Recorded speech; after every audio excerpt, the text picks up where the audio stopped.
नमस्कार मंडळी. भूतांच्या गोष्टी ऐकायच्या आहेत का? मग चला माझ्यासोबत.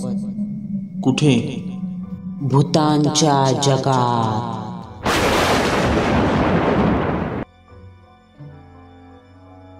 नमस्कार मंडळी. उतारा या भयकथेच्या दुसऱ्या भागात आपले स्वागत आहे.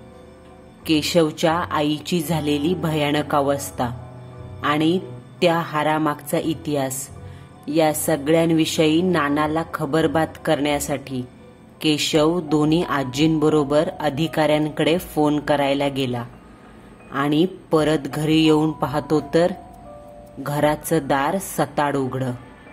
यापुढे काय झाले हे आपण या भागात जाणून घेणार आहोत.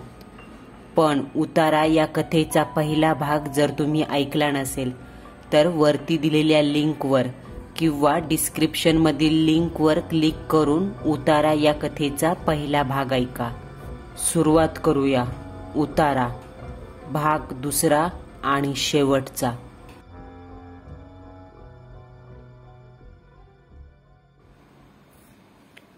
आम्ही बाहेर गेल्यावर घराचा दरवाजा नुसताच लोटला आहे हे पाहून रघु आत येऊन बसला. रघु म्हणजे आमची आंब्याची फणसाची बागकाम करणारा माणूस. तो असाच अधेमध्ये यायचा. घरचाच असल्यासारखा होता. तो आत अंगणात येऊन बसला आणि आवाज देत होता. काहीच प्रतिसाद आला नाही म्हणून तो आत शिरला. इकडे तिकडे बघत होता. त्याला कोणीतरी आवाज दिला.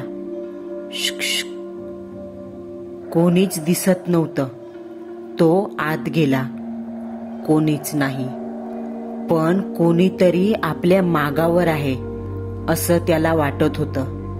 तो गांगारून जाऊन सगळीकडे बघत होता. तो जात असताना अचानक खिडकीतून हात आला. आईने त्याला पकडलं. तो दचकला. अहो वहिनी, हे काय झालंय तुम्हाला?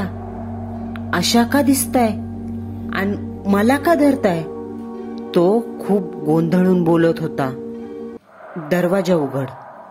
आई मोठ्या कष्टाने ते शब्द काढत होती. तिचे डोळे गरगर फिरत होते. जीभ वेडीवाकडी होत होती. नंतर ती मादक चाळे करू लागली.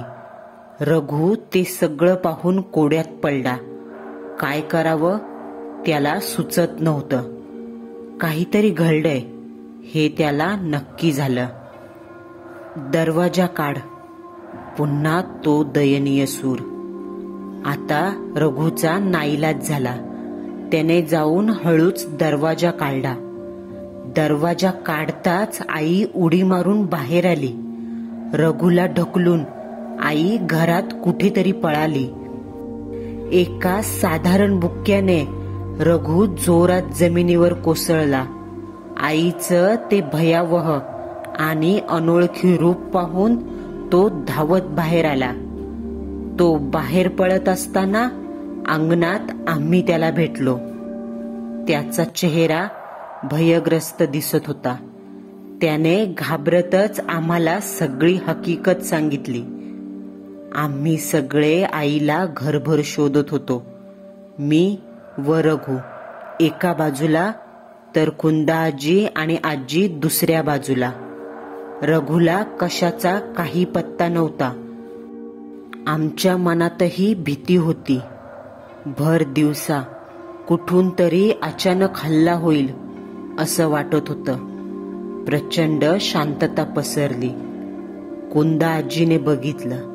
आई मागच्या अंगणात काही धान्यांची पोती ठेवली होती. तिथे दडून बसली आहे. तिचं स्वतःवर नियंत्रण नव्हतं.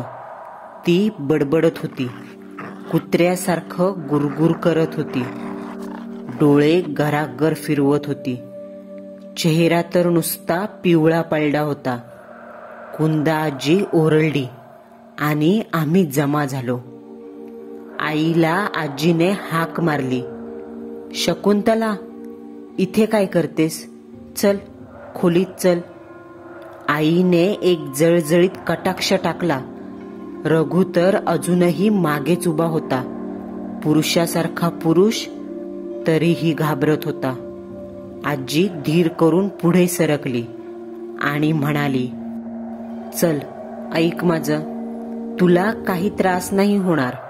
खोलीत चल तुझ्या, आम्ही तुझं सगळं ऐकू. चल. आईने आजूबाजूची पोती ढकलली आणि जोरात म्हणाली, पाणी पाणी. देते, आधी खोलीत चल, मग पाणी देते, जेवायला देते, नवीन साडी देते. त्या डोळ्यात आता आग दिसत होती. ती मान वेडीवाकडी करून म्हणू लागली, पाणी पाणी. मग आजी जाऊन गडबडीने पाणी घेऊन आली. तो तांब्या आजीच्या हातात दिला. आजीने शांतपणे तो आईसमोर ठेवला. आईने एक कुत्सित हास्य केलं आणि तो तांब्या उचलून डोक्यावर ओतून घेतला. आम्ही चक्रावलो, काहीच समजत नव्हतं. ती पुन्हा ओरडली, पाणी. मधूनच ती गायीपासून तुटलेल्या वासरासारखा गरीब चेहरा करायची, तर मधूनच हिंस्रपणा तिच्या चेहऱ्यावर दिसायचा. तिचं ते विक्षिप्त हसणं थरकाप उडवणारं होतं. तिला अंघोळ करायला पाणी हवं होतं बहुतेक. आजीने मला व रघुला बाहेर पाठवलं. कुंदा आजीने थंडगार पाण्याच्या 2 बादल्या आणल्या. थंडी तर दिवसाही खूप वाजत होती, पण तरीही आईने ते थंडगार पाणी अंगावर ओतून घेतलं. ती आता खूपच भयानक वाटत होती. अंगावर पाणी घेतल्यानंतर ती शांत झाली. नंतर दोन्हीही आजींनी तिला खोलीत नेलं. ती शांतपणे आत गेली. आत जाताच तिने आजीला बाहेर हाकललं. आईसोबत उभं असताना कुंदा आजी लटलट कापत होती. आईचं थंडगार पडलेलं शरीर तिला एखाद्या मढ्याप्रमाणे वाटत होतं. आजी बाहेर आली आणि रघु समोर हात जोडून म्हणाली, बाबा, हे बाहेर कोणाला बोलू नकोस. तुला ग्रामदैवतेची शपथ आहे. काय आहे ते खूप भयानक आहे. बाहेर बोललास तर ते तुलाही सोडणार नाही. रघु आधीच खूप घाबरलेला. त्यानेही कबूल केलं. त्याला वरवरचं सांगितलं. तो शांतपणे निघून गेला. त्याच्या चेहऱ्यावरून वाटत होतं तो 2-3 दिवस तरी झोपू शकणार नाही. घरातील गोष्ट गावभर होऊ नये म्हणून आजीने रघुचं तोंड बंद केलं आणि आईच्या खोलीत गेली. कुंदा आजीचे दात भीतीने वाजत होते. आजी बाहेर आली आणि तिने दरवाजा बाहेरून लावून घेतला. नंतर काही वेळाने आम्ही खिडकीतून पाहिलं. दृश्य आम्हाला बऱ्याचशा गोष्टी स्पष्ट करणारं होतं. आईने आजीकडे नवीन साडी मागितली. आजीने लगेच दिली. आईने ती साडी नेसली होती, पण बंगाली पद्धतीने. पदर मानेवर घेऊन केस मोकळे सोडले. केसात गच्च कुंकू भरलं. ओठ लाल होते. अंगात दागिने घातले. तो चांदीचा हार तर खूपच चमकत होता. त्यातील तो लाल माणिक दिवसाही स्वयंप्रकाशमय असल्यासारखा वाटत होता. आम्ही पहिल्या नजरेत आईला ओळखूच शकलो नाही. त्या आत्म्याने आईला पूर्ण वश केलं होतं. इतके दिवस केवळ मनावर, मेंदूवर ताबा मिळवलेल्या त्या शक्तीने आता आईचं बाह्य रूपही त्या काळ्या सावलीचंच होतं. एक गोष्ट पक्की पटली. ती नकारात्मक शक्ती नानांनी बंगालवरून आणलेल्या त्या हारामार्फतच आली. कारण ते रूप, ती भाषा, ही बंगाली होती. ते रूप धारण करून तो आत्मा अतिशय आनंदी होता.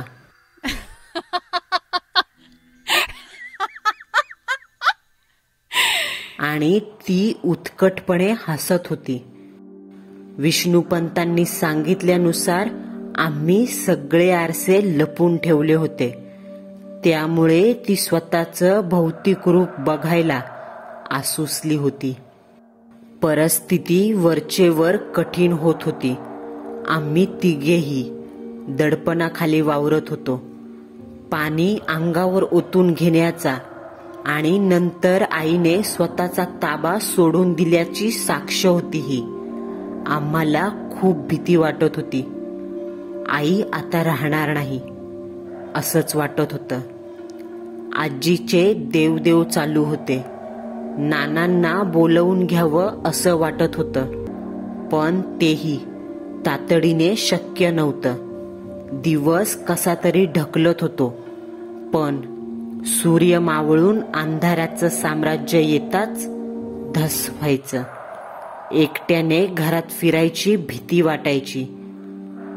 कसं तरी काम आटपून देवघरासमोर जाऊन बसायचो. आजीची अखंड जपमाला चालू होती. पौर्णिमेला अजून 3 रात्री बाकी. त्या रात्री 11 वाजता आम्ही देवघरात बसलेले असताना बाहेरून जोरजोरात ओरडण्याचा आणि विक्षिप्त हसण्याचा आवाज येऊ लागला. बंगाली भाषेत ती काहीतरी गुणगुणत होती. अर्थात माझ्या आईच्या तोंडून. तो घोगरा आणि उग्र आवाज ऐकून आमच्या अंगावर काटा आला. आवाज सगळ्या घरातून फिरल्यासारखा वाटायचा. आम्ही एकमेकांचे हात घट्ट धरून बसलो. बांगड्या आणि घुंगराचा आवाज येऊ लागला. आता असं वाटू लागलं की ती बाहेरच उभी आहे. एक तीव्र किळसवाना दर्प नाकात शिरत होता. खूप भकासपणाची जाणीव होत होती. कोणीतरी श्वांपत बाहेर उभं राहून गुरगुरत आहे असं वाटत होतं. मग भांडे पडल्याचा जोरदार आवाज आला. आम्ही प्रचंड घाबरलो. दिवे गेले आणि अंधार झाला. केवळ देवघरातील दिवा तेवत होता. आजीने मला गच्च धरलं. मी रडत होतो. भांडे पडल्याचा आवाज परत परत येऊ लागला. नंतर सगळंच क्षणभर शांत झालं. पुन्हा हल्ला करण्यासाठी. काही क्षणात आवाज उमटला. मी तुम्हाला सोडणार नाही. तुम्हालाही यावं लागेल. कोणाच्या भरोशावर बसलात? आता कोणीच तुम्हाला नाही वाचवणार. फक्त मी. शरण या मला. अतिशय थंड पण करारी आवाज होता तो. काहीतरी जबर इच्छेने ते बोलत होतं. इतके दिवस बंगाली आवाज यायचा, पण आता हा पुरुषी आणि उग्र आवाज. विष्णुपंत म्हणत होते ते खरं होतं. त्या बंगाली बाईच्या अतृप्त आत्म्याच्या आडून कोणीतरी दृष्ट राक्षस बोलत होता. आमच्या कुटुंबाला उद्ध्वस्त करून ईश्वराचं प्रभाव क्षेत्र मोडून काढायला तो आला होता. आमच्या वास्तुपुरुषाची शक्ती सोकायला आला. त्याला शुभाची चौकट मोडून अशुभाची सद्दी वाढवायची होती. आम्ही तिघेही प्रचंड घाबरलो. असं काही होईल याची जराशीही कल्पना नव्हती. कोणीतरी क्रूर मायावी शक्ती थेट आम्हाला धमकावेल असं मनातही आणलं नव्हतं. आजीला काहीतरी आठवलं. विष्णुपंतांनी सांगितलेल्या गोष्टी मेंदूच्या कुठल्या तरी कप्प्यातून बाहेर पडल्या. आजी ठामपणे म्हणाली, तू कोण असशील तो असशील. आम्ही नाही घाबरत तुला. हे आमचं घर आहे. आमच्या पूर्वजांनी कष्टाने बांधलं आहे. इथे शुभाची नांदी आहे, अशुभाला थारा नाही. या घराण्याचा वास्तुपुरुष माझ्या पाठीशी उभा आहे. तुझ्यासारख्या हजारो राक्षसांनी भीती दाखवली तरी ईश्वरावरची माझी श्रद्धा जराही ढळायची नाही. इतकी वर्ष त्यानेच सांभाळलंय. आताही तो शक्ती बनून माझ्या रक्षणाला उभा आहे.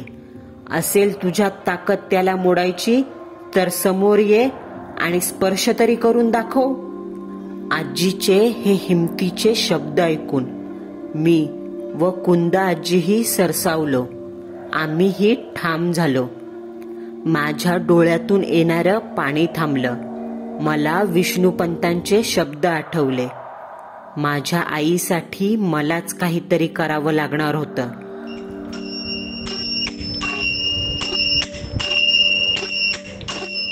कुंदा आजीने तर बाजूला असलेला टाळ मोठमोठ्याने वाजवायला सुरुवात केली. हा तोच टाळ जो नानांनी आजीसाठी बंगालवरून आणला होता. हा टाळ उत्सवात वाजवत असतात असंही नाना म्हणाले होते. बाहेरून येणाऱ्या त्या अभद्र आवाजापेक्षा हा आवाज मोठा वाटू लागला. अखेर पौर्णिमेचा दिवस उजाडला. मध्ये 2 दिवसात त्या शक्तीने आम्हाला तऱ्हेतऱ्हेने छळण्याचा प्रयत्न केला. घरातील भांडी आपोआप पडत, दिवे बंद होत, उद्धट आणि छन्नी हास्य मधूनच ऐकू येई. घराभोवती काळे ढग जमा झाल्यासारखे वाटत. जमिनीवर पाली, किडे अशा अभद्र कीटकांची रांग दिसे. तो भास की सत्य यातही फरक धुसरच. कुत्र्यांचं विव्हळणं तर चालूच असायचं. घरात नेहमी येणारी मांजर ती तर फिरकलीच नाही. घरावरून कोणीतरी चालत आहे असं वाटे. पण या सगळ्याला आम्ही भीक घालायची नाही असं ठरवलं होतं. आम्हाला जीवेच मारायचं असेल तर आतापर्यंत त्या शक्तीने ते केलं असतं. पण तसा काही प्रकार नव्हता. भीती हीच तिचा प्राणवायू होता. आम्ही तोच तोडून टाकला. दिवसभर गुरुदत्तांचं नामस्मरण आणि सतत सकारात्मक विचार याच्या जोरावर आम्ही तग धरून होतो. वास्तुपुरुष अजूनही शक्ती बनून आमच्या आणि त्या अशुभाच्या मध्ये उभा होता. आईची तब्येत फार खराब झाली. दिवसेंदिवस तिच्या वागण्यात आणि बोलण्यात मोठा बदल झाला. तो नकारात्मकच. मधूनच खिदळणे, अंग सोडून देणे, शिवीगाळ, कोपऱ्यात जाऊन बसणं, जोर जोरात ओरडणं, रडणं आणि सगळ्याच घटना भयानक. ते चित्र भयंकर आणि वेदनादायी होतं. आम्ही आईला जराही बाहेर पडायची संधी दिली नाही. ती वाटेल ते बोलत होती पण आम्ही भुललो नाही. पण तिचं खाणं अचानक वाढलं. रात्री 12 वाजता तिने आजीकडून पातेलभर भात मागून घेतला आणि खाल्ला. अंगात चढवलेले दागिने तर होतेच, पण तो हार आता जरा जास्तच चमकत होता आणि त्यावरचा तो लाल खडा आता काळसर पडला होता. आम्ही लांबून सतत त्या हाराकडे लक्ष ठेवून असायचो. आई किंवा ती आत्मा त्यावरून जराही लक्ष काढत नसे. पौर्णिमेच्या दिवशी सकाळपासून दोन्ही आजी तयारीला लागल्या. देव धर्म, पूजा अर्चा, हवन यज्ञ सगळं पराकष्टेने चालू होतं. मी त्यांना मदत करत होतो.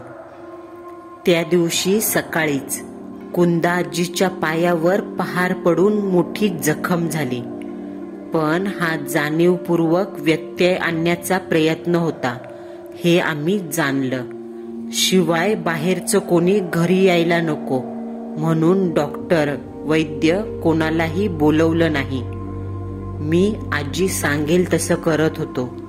आजीला तर श्वास घ्यायची उसंत नव्हती. सगळं विष्णुपंतांनी सांगितल्याप्रमाणे सुरू होतं. त्या दिवशी आईची तळमळ आणि आकांड तांडव जास्तच वाढला. पण इलाज नव्हता. आईच्या शरीरात वास करणाऱ्या त्या तिसऱ्या बाईच्या आत्म्याला ती झळ पोहोचत होती. मोक्षाकडे जाणाऱ्या वाटेचे दरवाजे उघडले जात असताना ती भौतिक सुखात अजूनही अडकून होती. जोपर्यंत त्या वासना पूर्ण होणार नाही तोपर्यंत ती हा भोवताल सोडणार नाही अशी तिची मनीषा असावी. पण सध्या तरी आईचं शरीर सोडून द्यावं हाच तिच्या समोर पर्याय होता. आमच्याकडून होईल ती इच्छा आम्ही पूर्ण करणार होतो. विष्णुपंतांनी सांगितल्याप्रमाणे सगळं केलं तर कदाचित ती मुक्त होऊ शकत होती. पण मुक्तीची ओढ जर वासनेच्या मोहाच्या जाळ्यापेक्षा कमकुवत निघाली तर या अतृप्त फेऱ्यातून तिची सुटका नव्हती. तिन्ही सांजेला आजीने चमिंडा विधीला सुरुवात केली. पंतांनी सांगितल्याप्रमाणे सर्व गोष्टी होत होत्या. त्या यज्ञात कसलाही अघोरीपणा किंवा झाडफूक नव्हतं. पण नेहमीपेक्षा काहीतरी वेगळं होतं हे नक्की. आजी मोठ्या श्रद्धेने आणि विश्वासाने ते करत होती. हे विधी सुरू झाले आणि आई जोर जोरात दरवाजा आदळू लागली. मी कुंदा आजीला घेऊन तिकडे गेलो आणि खिडकीतून आईशी बोलू लागलो. डोळे तांबडे झाले होते. डोळ्यातून पाणी येत होतं. चेहरा पिवळसर झाला होता. हिंस्र श्वांपत गुरगुरल्यासारखं ती गुरगुरत होती. मग आमच्याकडे बघून ती बंगाली भाषेत बोलत होती. तो घोगरा आणि विक्षिप्त आवाज ऐकून मी कुंदा आजीला बिलगलो. कुंदा आजी आईकडे बघत म्हणाली, का छळतेस माझ्या पोरीला? सोड तिला. जा, जिथून आली आहेस तिथे जा. काही क्षण ती शांत होती. पण अचानक खिडकीकडे धावत आली आणि वेडावाकडा चेहरा करत अर्धवट मराठीत म्हणाली, हिचा साहेब कुठं हाय? हिच्या अंगाला पुरुषाचा स्पर्श कधी होणार? माझा आत्मा तळमळतोय. हिला पण टाकली का? असं म्हणत ती अभद्र हसली. कुंदा आजी म्हणाली, तुझ्या देहाचा हाल आणि उपभोग घेऊन झालत बये. आता या जगात तुझं काहीच नाही. भोग कुणाला चुकलेत? मीही अर्धमेलीच आहे. पण गुरफटून नाही राहायचं. मोठ्या मनानं माफ करून मोकळं व्हायचं. मनात द्वेष नाही ठेवायचा. तिने त्या खोलीत सामानांची आदळाआपट केली. त्वेषाने खिडकीवर काहीतरी सामान फेकत म्हणाली, वो हार ठाकूर का दिया, मेरा है, आमार. परत बंगालीत काहीतरी म्हणाली. मग घेऊन जा सोबत. आम्हाला नको तो. पण हे शरीर सोड आता. आईच्या शरीरातील ती बाई कुत्सित हसली. शरीराच्या गरजा आहेत राहिलेल्या. मुझे मर्द चाहिए, खाना और दारू. तिचं तुटक मराठी कानाला बोचत होतं. वेगळ्याच सुरात आणि लहेजात ती बोलत होती. मी कुंदाजीच्या मागे लपून सगळं बघत होतो. जे शक्य आहे ते देऊ बाई. नको ते मागू नकोस. आज पौर्णिमेची रात्र. मोकळी हो. ईश्वराचा हात धरलास तर तो तुला माफ करेल. मेल्यानंतर कसली ग वासना? जे असतं ते उभ्या जन्मी. लाकडावर गेल्यावर संपलं म्हणायचं आणि देवाचा हात धरून जायचं. तुला मार्ग सापडल. ती क्षणभर शांत उभी राहिली आणि अचानक खाली बसली. नंतर म्हणाली, आमार खून, आमार खून, आणि स्वतःतच गुंतून गेली. मग रडू लागली. आम्ही तिथून निघालो. रात्र झाली. विष्णूपंतांनी सांगितल्याप्रमाणे आजीने सर्व केलं. चमिंडा विधी संपन्न झाला होता. अन्न तयार होतं. पंतांनी सांगितल्याप्रमाणे सर्व विधी केले. मध्यरात्री आम्ही आईच्या खोलीत गेलो. आजीने ते ताट तयार केलं होतं. त्यात तो नैवेद्य आणि सर्व विधी केलेला प्रकार होता. ते सगळं किळसवानं वाटत होतं. त्यात मृत्यूनंतर करतात तसेही काही विधी होते. आम्ही तिघेही आईसमोर उभे राहिलो. आजी समोर होती. तुझं या घरातील घेणं एवढंच आहे बाई. हे घे आणि आम्हाला मुक्त कर. तूही मुक्त हो. तू कोण, कुठली, काय भोगलस आम्हाला माहित नाही. तुझ्याबद्दल सहानुभूती आहे. तुझं आमचं वैर नाही. आई शांतपणे आमच्याकडे बघत होती. त्या खोलीत आम्ही घेतलेल्या श्वासांचा आवाजही स्पष्टपणे कानावर पडत होता. तुझा घास घे, तो हार ठेव यात, आणि आलीस तशी बाहेर जा. तो तुझाच आहे. जिथे ठेवू तिथली जागा तुझी. काय ईश्वराच्या कोपाला बळी पडतेस? मोकळी हो. आई सावकाश उठली. क्षणभर त्या ताटाकडे बघत उभी होती. तिच्यात आई कुठेच दिसत नव्हती. मग तिने हळूच गळ्यात लावलेला तो चमकता हार हातात घेतला. त्याच्यावरचा तो लाल माणिक काळा पडला होता. एकदा हाराकडे आणि एकदा आमच्याकडे बघत तिने तो ताटात ठेवला. आई जागेवरच कोसळली. कुंदा आजी आईकडे धावली. आजीने ताटाला नमस्कार केला आणि मला घेऊन बाहेर आली. आजी म्हणाली, घरात तू एकटाच पुरुष आहेस रे बाळा. धीराचा ना तू. एवढं हुशारीने कर. सांगेल तसं कर. तुझ्यावरच आहे रे तुझ्या आईचं आता. मी आत्मविश्वासाने हो म्हणालो.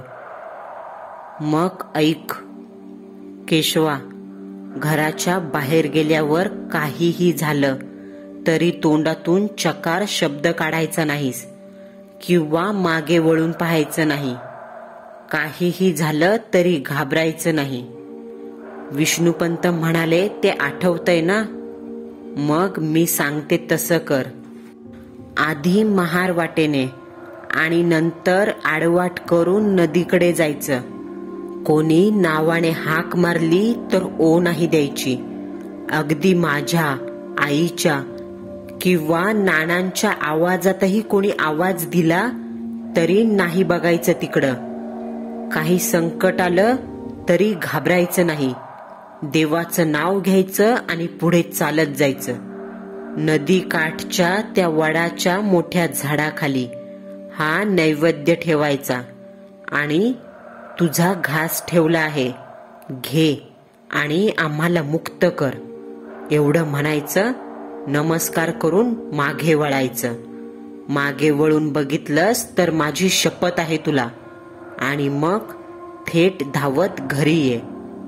माझ्या डोळ्यात पाणी तरळलं होतं. आजी ज्या कळवळीने मात्र घाबरलेल्या अवस्थेत सांगत होती त्याने माझ्या अंगावर काटा आला. तिला माझ्यावर विश्वास होता आणि माझी चिंताही. मला कोणीतरी मारणार किंवा काहीतरी करणार असं वाटत होतं. घरात असताना मागे एका रात्री जे दिसलं ते जर समोर आलं तर तिथे आजी नसणार. पळता येणार नाही. त्या रात्रीच मी मेलो असतो. ती बाई म्हणाली होती परत येणार म्हणून. ती मला मारणार आता. आजीने माझ्या खांद्यावर हात ठेवला आणि म्हणाली, केशवा, आई नीट व्हायला हवी ना तुला? मी डोळे पुसून हो म्हणालो. माझ्या कानात पंतांचे शब्द घुमू लागले. माझ्या खांद्यावर हात ठेवल्यावर जाणवलेला स्पर्श आठवला. त्या रात्री कुंदा आजीने रात्रभर वाजवलेला टाळ आठवला. अंगात शक्ती संचारल्याप्रमाणे झालं. गावात दूरवर देवीला होणारा गोंधळ कानी पडत होता. त्या हिवाळी रात्री मला घाम फुटला. आजीने सांगितलेली प्रत्येक गोष्ट मनात साचवत मी ताट घेऊन निघालो. घराच्या मुख्य दरवाजापर्यंत आजी सोबत होती. मी थोडासा घुटमळलो. आजीकडे पाहिलं. आजीच्या डोळ्यात पाणी होतं, पण मंद हसत म्हणाली, केशव, नावाला शोभेल असं धाडस कर. जा. मी दरवाजाच्या बाहेर पडलो. पाठीमागे दरवाजा लावल्याचा आवाज आला आणि मन धस्स झालं. जशी ग्रहांची कक्षा असते तशीच घर आणि घराबाहेर 2 विविध कक्षा होत्या. मी बाहेरच्या कक्षेत आलो. एका वेगळ्याच प्रतलात पाऊल ठेवल्याप्रमाणे वाटत होतं. घराच्या बाहेर आल्यावर आजपर्यंत इतकं असुरक्षित मला कधीच वाटलं नव्हतं. पाण्यातून माशाने बाहेर पडल्यावर तगमग होते तशी माझी तगमग होत होती. अंगावर 1000 मधमाशांचे दंश होत असल्याचा भास मला होत होता. कोणीतरी माझ्यावर डोळे ठेवून आहे असं वाटत होतं. पाऊल उचललं जात नव्हतं, पण आईचा चेहरा डोळ्यासमोर आला. मोठा श्वास घेत मी पुढे निघालो. थंडगार वारं अंगावरच्या घामाला स्पर्श करत होतं. घरापासून जरासा दूर आलो. पुढे महार गल्ली सुरू होत होती. पौर्णिमेच्या चंद्राचा प्रकाश सर्वत्र पसरला होता. त्यातही त्या फडफड करत तेवत असलेल्या ताटातील दिव्याचा प्रकाश एक वेगळीच जाणीव करून देत होता. कुत्र्यांच्या भुंकण्याचा आवाज हळूहळू जवळ येत होता. मी थरथरत होतो.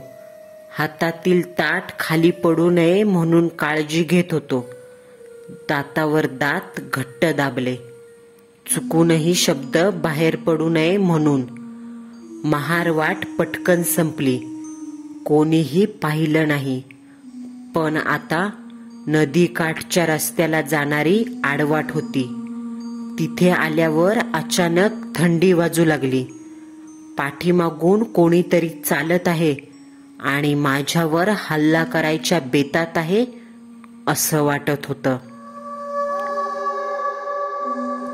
मनात जय श्रीराम नामस्मरण चालू होतं. अचानक कुठून तरी 3-4 कुत्र्यांचा कळप आला आणि माझ्याकडे आणि त्या ताटाकडे बघत जोरजोरात भुंकू लागला. तो झुंड माझ्यासमोर वाट अडवून उभा होता. त्यांना हकलायचीही मुभा नव्हती. मी जागेवरच थांबलो. सुळे दात काढून भुंकणं चालू होतं. मी बदलो नाही. त्या कुत्र्यांकडे एकटक बघत उभे होतो. अचानक मागून आवाज आला, केशवा, टाक ते आणि चल घरी. तो आजीचा आवाज होता. मी दचकलो. त्या आवाजात एक थंडपणा जाणवला. मला आता प्रचंड भीती वाटत होती. ती आजी नाही हे मला नक्की माहिती होतं. आजीने मला तसं बजावलं होतं. तो आवाज थोडासा तापट होत माझ्या जवळ आला. टाक म्हणते ना, फिर माग. कोणीतरी माझ्या माग उभं होतं. त्या श्वासाचा उग्र दर्प माझ्या नाकात शिरत होता. कोणीतरी प्रचंड रागाने माझ्याकडे रोखून उभं होतं. मी काहीच म्हणालो नाही. कुत्र्यांच्या जोरजोरात भुंकण्याने आणि तो आवाज याने मी अस्वस्थ झालो. धीर धरून डोळे घट्ट मिटून घेतले. मनात नानांनी शिकवलेला गायत्री मंत्र मोठ्या तीव्रतेने म्हणत होतो, अगदी मन एकवटून. एक अतिशय थंडगार हात माझ्या खांद्यावर पडला. माझ्या हातातील ताट गळणार होतं, पण मी गुडघ्यावर बसलो आणि रडू लागलो. त्या थंडगार हातांचा स्पर्श मला खूप टोचत होता. मग मला विष्णुपंतांचे शब्द आठवले, भीतीला आपल्या पुढे जिंकू द्यायचं नाही. मी ताडकन उठलो आणि गायत्री मंत्र मनात अतिशय मोठ्याने म्हणू लागलो. दूरवरून देवीच्या गोंधळाचा येणारा आवाज कानात साठवू लागलो. कुंदा आजीने रात्रभर वाजवलेल्या टाळाचे ध्वनी आठवू लागलो. पुन्हा ताठ उभा राहिलो. समोरच्या कुत्र्यांकडे एक कटाक्ष टाकला आणि चमत्कार म्हणजे ते क्षणात निघून गेले. खांद्यावर असलेल्या हाताची पर्वा न करत मी पाऊल टाकलं आणि तो हात मागेच राहिला. माझ्या डोळ्यातून पाणी घरंगळत होतं. मागून चित्रविचित्र आवाजांची मालिका सुरू होती. श्क असा आवाज आला. विक्षिप्त हसण्याचा, मोठाले दगड पडण्याचा आवाज आला, पण मी बाधलो नाही. मी नदीकडे निघालो. आईचा चेहरा डोळ्यासमोर दिसत होता. मूर्खा, ठेव तो उतारा आणि चालता हो. त्या रात्रीच तुझा काटा काढणार होतो. वाचलास. आज सोडणार नाही. तुझ्या हातातील ताट खाली ठेवताच मी तुझी राख रांगोळी करेन. माझ्या तावडीतून कोणीही अतृप्त आत्मा मुक्त करू शकत नाही. थांब, नाहीतर तुझ्या घराण्याचा सर्वनाश करेन.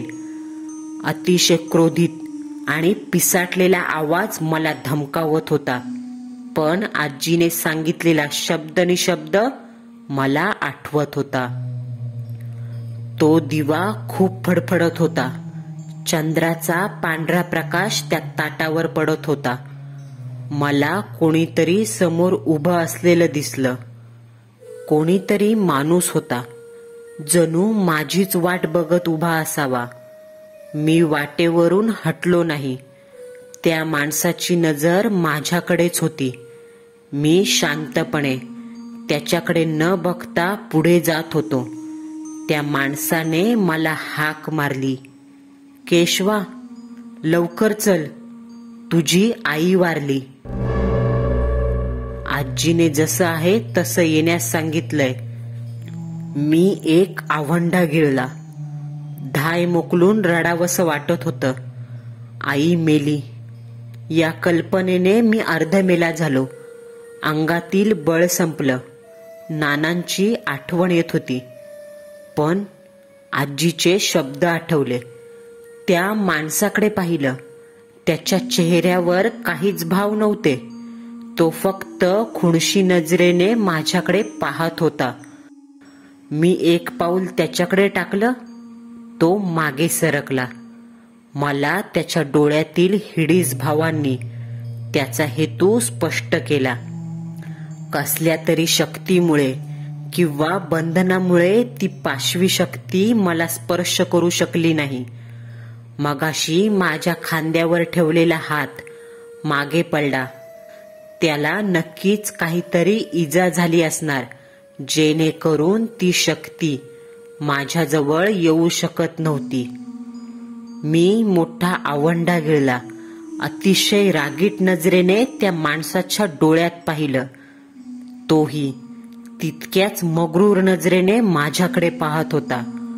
मी फक्त नाही अशी मान हलवली. त्याचा संताप झाला. त्या माणसाचं रूप बदललं. त्याच्या जागी एक अतिशय कुरूप चेहऱ्याचा, शरीर काळसर असलेलं, डोळ्यांची फक्त खोबणी असलेलं आणि धिप्पाड असा राक्षस उभा होता. त्याला बघून माझी पाचावर धारण बसली. तो अतिशय उत्कटपणे माझ्याकडे पाहत होता. विचित्र आवाजात गुरगुरत होता. त्याच्या बाजूने अतिशय उग्र दर्प येत होता. त्याला शक्य झालं असतं तर त्याने मला जागेवरच मारलं असतं. मी भीतीने चटकन पाऊल पुढे टाकलं. तो मागून काहीतरी ओरडत होता. अगदी काही पावलांवर नदी आणि ते झाड होतं. मी झपाझप चालत होतो. मागून त्या अघोरी शक्तीचे मायावी खेळ चालूच होते. मनातील भीतीला मी लांब ठेवलं. मी समजूतदारपणे वागत होतो. मला स्वतःचाच अभिमान वाटत होता. मी आईला पाहायला खूप उत्सुक होतो. घरी गेल्यावर आजी कौतुकाने माझ्या पाठीवर केसावर हात फिरवते हे स्वप्न मी उभ्याने बघितलं. झाडाजवळ पोहोचलो. ताट त्या झाडाखाली ठेवलं. अंगावरून मोठं ओझं खाली ठेवल्याप्रमाणे झालं.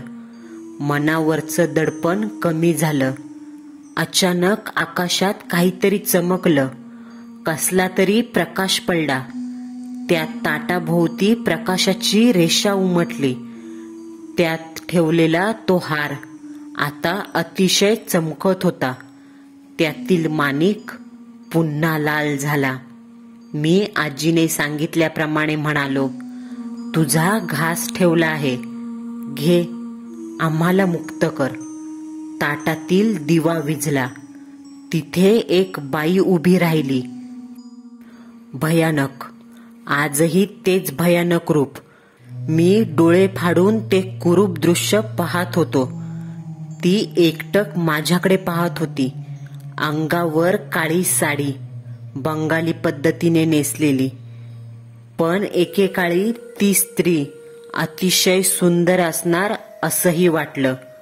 मी ताटाला नमस्कार केला आणि मागे फिरलो.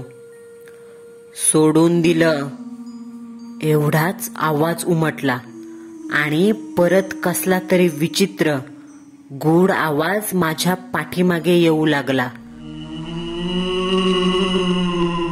मी एक क्षण थांबलो तर आपलं काम झालं या हिशोबाने मी दौड सुरू केली. अंगात वाघाचं बळ संचारलं. कशाचीही तमा न बाळगता घराच्या दिशेने धूम ठोकली. पळत होतो, फक्त पळत होतो. डोळ्यातून येणारं पाणी वाऱ्यासोबत मागे पडत होतं. आजी, नाना, आई, कुंदा आजी यांचा चेहरा डोळ्यासमोर दिसत होता. गेल्या दिवसात घडलेले प्रसंग डोळ्यासमोरून जात होते. कुरूप चेहरे, अभद्र आवाज मागे पडल्यासारखे वाटत होते. आकाशातील चंद्र माझ्यासाठी प्रकाश पसरून आहे असं वाटत होतो. मी खुशीने परतत होतो. अमंगळ मागे सोडून आलो होतो. घरी गेलो. दरवाजा वाजवला. आजी वाट बघत बसलेली होती. मला दारातच थांबवून तिने माझ्यावरून तुकडा ओवाळून टाकला. मला छातीशी धरलं आणि सगळं व्यवस्थित झाल्याची खात्री करून घेतली. नंतर तिने सुटकेचा निश्वास सोडला. आई बेशुद्ध होती. त्याच रात्री मला सणसणून ताप आला. मीही नंतर बेशुद्ध झालो. दुसऱ्या दिवशी आईला ऍडमिट केलं. मीही तापाने फणफणलो होतो. दुसऱ्या दिवशी कपडे बदलताना लक्षात आलं, माझ्या खांद्यावर एक डाग होता, भाजल्याप्रमाणे. तिथेच जिथे काल रात्री तो थंडगार हात होता. मी आजीला सर्व सांगितलं. आजीने विष्णुपंतांनी सांगितल्याप्रमाणे गृहशुद्धी करून घेतली. सलग 3 दिवस काहीतरी पूजापाठ सुरू होते. गीता वाचन, भागवत पुराण सगळं झालं. अस्वच्छ झालेल्या जागेला पुन्हा पुन्हा धुवून ती स्वच्छ करतात तसं घर नकारात्मक शक्तीच्या आक्रमणानंतर सकारात्मक ऊर्जेने भारलं जात होतं. तिसऱ्या दिवशी विष्णुपंत आले. त्यांना सर्व सांगितलं. संकट टळल्याचं त्यांनी स्पष्ट केलं. माझ्या धाडसाचं कौतुक केलं. माझ्याशी वार्तालाप केला. ते बोलताना खूप मोकळे वाटत होते. माझ्या खांद्यावरची जखम त्यांनी पाहिली आणि चिंताग्रस्त होत म्हणाले, आयुष्यभर दर पौर्णिमेला ही जखम ठणकणार आणि त्रास देणार. पण त्याचे पडसाद फार तीव्र नसतील. आम्हाला जरा भीती वाटली. जाताना त्या राक्षसाने, काळ्या शक्तीने एक कायमचा घाव दिला, पण तो सहन करण्या इतपत होता. आई ठीक होती हे महत्वाचं. काही दिवसांनी आई दवाखान्यातून घरी आली. काय झालं हे तिला अंधुकसं आठवत होतं, पण ती थोडीशी अबोल झाली होती. काहीतरी विसरल्याप्रमाणे वागत होती. मीही काही दिवस तिच्यापासून लांब राहत होतो. स्वप्नातील तो प्रसंग आठवून मी अशक्त झालो, पण हळूहळू बरा झालो. आजी मनातून फार खचली होती. कुंदा आजीचा पाय, ज्यावर पहार पडली, तो कधीच बरा होऊ शकणार नव्हता. एकंदरीत एका मोठ्या संकटातून निभावलो असलो तरी आम्हाला त्या वादळाच्या तडाख्याने जायबंदी केलं होतं. त्यातून सावरायला वेळ जाणार होता. नीराताई काही दिवस येऊन राहिली. तिला सगळं सांगितलं. कधी नाही ते तिने माझं खूप कौतुक केलं. एके दिवशी अचानक नाना घरी आले, काहीही न सांगता. आल्यावर ते चिंतेत होते. त्यांना इथे जे घडलं ते सविस्तर सांगितलं. ते खूप भयभीत झाले. आमच्या विचारण्यानंतर त्यांनी त्या हाराची चौकशी केली. तेव्हा धक्कादायक सत्य उघडकीस आलं. पण ते जरासं अपेक्षितही होतं, कारण जो हार इतका शापित आणि भारावलेला आहे त्याचा इतिहास अशुभ असणारच. तो हार बंगालमधल्या एका श्रीमंत बाईचा होता. तिथल्या एका जमीनदाराची बायको होती ती, पण पहिली बायको. तिच्या नवऱ्याने बाहेर अनेक बायकांशी संबंध ठेवले होते. हिच्याशी मतभेद झाल्यावर त्याने हिला वाळीत टाकलं आणि ती बाई नवऱ्याच्या प्रेमात विरहात खंगत गेली. तारुण्यातील सौंदर्य कामी येत नव्हतं. नवरा जाणीवपूर्वक असा वागत होता.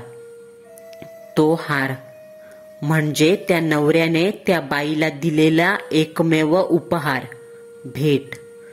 तिने नवऱ्याची प्रेमाची भेट समजून त्या हारावर खूप प्रेम केलं. नवरा समजून ती त्या हाराशी बोलत बसायची म्हणे. इतका एकांत होता तिच्या आयुष्यात. त्या हाराला ती कधीच नजरेच्या आड जाऊ देत नसत. पण नवऱ्याचं मानसिक आणि शारीरिक सुख तिला मिळत नव्हतं. भल्या तारुण्यात हे भोग नशिबी आले. तिची व्यथा लोकांना समजली. तशी समाजातील वाईट नजरा तिच्यावर पडू लागल्या. पण तिचा पाय कधी घसरला नाही. ती नवऱ्यावर मनापासून प्रेम करत होती. मग लोक तिच्यातच खोड काढू लागले. शेवटी चारित्र्याला बट्टा लागू नये आणि नवऱ्यावरील प्रेम सिद्ध व्हावं म्हणून तिने आत्महत्या केली. काही लोक म्हणतात तिला नवऱ्यानेच मारलं, पण मरताना तो हार तिच्या उराशी कवटाळलेला होता. मरताना एखाद्या नटलेल्या नवरीप्रमाणे ती सजली होती. हा होता त्या हारावरील हक्क गाजवणाऱ्या त्या आत्म्याचा केविलवाणा इतिहास. नंतर तो हार कोणीतरी निलामीत घेतला, पण त्याला तो लाभला नाही. अशुभ म्हणून फिरत राहिला. त्या बाईच्या अतृप्त इच्छा आणि न मिळालेलं प्रेम, वासना त्या हारात अडकून राहिल्या. त्या स्वरूपात बांधल्या गेल्या. नानांना जेव्हा ही संपूर्ण हकीकत समजली तेव्हा त्यांच्या पायाखालची वाळू सरकली. हे काय भलतं संकट घेऊन आलो म्हणून ते भयभीत झाले. आम्हाला काही माहीत होण्याच्या आत ते घरी येऊ इच्छित होते, पण उशीर झाला होता. सगळं आटपून झालं होतं. जे झालं ते ऐकून त्यांनाही धक्का बसला. 1 वर्ष आम्ही त्या दडपणातच होतो. पण काळाने प्रत्येक जखमेला मलम लावलं जातं तसं ही जखमही कोरडी पडली आणि आम्ही मूळ पदावर आलो. पण दर पौर्णिमेला माझा खांदा अजूनही वेदना देतो. विष्णुपंतांनी त्यावर औषध दिलंय, पण त्याने फक्त सहन करायची शक्ती मिळते. नाना आता गावातच नोकरी करतात. आजी नंतर थकली, पण न चुकता वास्तुपुरुषाची शांती आणि आराधना करते. कुंदा आजी आमच्याकडेच राहू लागली. नंतर ती वारली. आईच्या स्वभावात फरक पडला. ती अजूनही शांत बसली, रागवली, रडू लागली की काळजात धस होतं. त्या एका घटनेने आमच्या संपूर्ण कुटुंबाला एका वेगळ्याच वाटेवर नेऊन आणलं होतं. परतत असताना सोबत त्या वाटेवरच्या काही अमंगळ गोष्टीही आल्या असाव्यात. जो राक्षस आमच्या कुटुंबाच्या मुळावर उठला होता तो त्या रात्री कायमचा घराबाहेर फेकला गेला, असं विष्णुपंत म्हणतात. त्या नदीकाठच्या झाडाखाली आता कोणी बसत नाही. ते झाड झपाटलेलं आहे असं गावातील लोक म्हणतात. त्याच्या जवळही कोणी जात नाही. तो हार कोणाला मिळाल्याचं ऐकिवात नाही. तो आत्मा मुक्तीला लागला की अजूनही याच भौतिक जगात अडकून पडलाय हे कळालं नाही. पण विष्णुपंत आता सतत घरी येत असतात आणि नानांना काहीतरी पूजाविधी करायला सांगत असतात. त्या रात्रीचा उतारा घेऊन जाणारा मी आणि त्याच्या आधीचा मी याच्यात खूप फरक आहे. मी त्या घटनेनंतर खूप बदललो. स्वतःत आत्मविश्वास सामावला होता. काहीही करू शकत होतो आणि कोणालाही नमवू शकतो अशी उर्मी मनात जागृत झाली. तो उतारा हातात घेऊन जात असताना आलेले अनुभव हे माझ्या शेवटच्या श्वासापर्यंत आठवत राहतील. ते कुरूप चेहरे आणि अभद्र आवाज काळाच्या ओघात विसरेन अशी भाबडी आशा बाळगून असतो मी. पण अजूनही रात्रीचा एकटा घराबाहेर पडायला घाबरतो मी. नैवेद्य ठेवून परतत असताना त्या बाईने माझ्याकडे टाकलेली अनोळखी नजर मात्र सतत स्वप्नात छळत असते.